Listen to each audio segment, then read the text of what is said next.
അതുകൊണ്ട് എല്ലാ ദിവസവും കൃത്യമായി സദസ്സിലേക്ക് വരണം. കാരണം ഈ മാസം പരിശുദ്ധമായിരിക്കുന്ന റബീഉൽ അവ്വൽ മാസമാണ്. ഈ മാസത്തിൽ ഒരുപാട് റസൂലുള്ളാഹിന്റെ മദ്ഹ് നാം കേട്ടിട്ടുമുണ്ട്. ആ ഹബീബ് നബിയുനാ റസൂലുള്ളാഹി സ്വല്ലല്ലാഹു അലൈഹി വസല്ലം കാന യസൂറു ഖുബൂറ ശുഹദാഇ ഫീ കുല്ലി ഹൗൽ.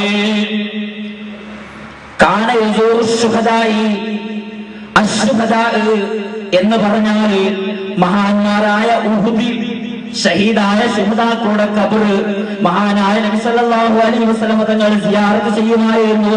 ഫീ റഅസി കുല്ലി ഹൗൽ. എല്ലാ വർഷവും വർഷത്തിൽ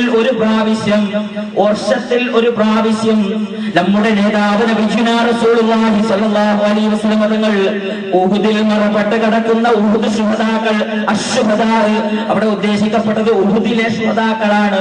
മദീനയിൽ നിന്ന് ഏകദേശം 14 കിലോമീറ്റർ ദൂരമുള്ള ആ ഉഹുദ് ശുഹദാക്കൾ അന്ത്യവിശ്രമം കൊള്ളുന്ന സ്ഥലത്തിൽ ചെന്നുകൊണ്ട് എല്ലാ വർഷവും നബി സല്ലല്ലാഹു അലൈഹി വസല്ലം തങ്ങൾ സിയാറത്ത് ചെയ്യുമായിരുന്നു. മാത്രമല്ല വകദാലിക അബൂബക്കർ വഉമർ വഉസ്മാൻ റളിയല്ലാഹു അൻഹും.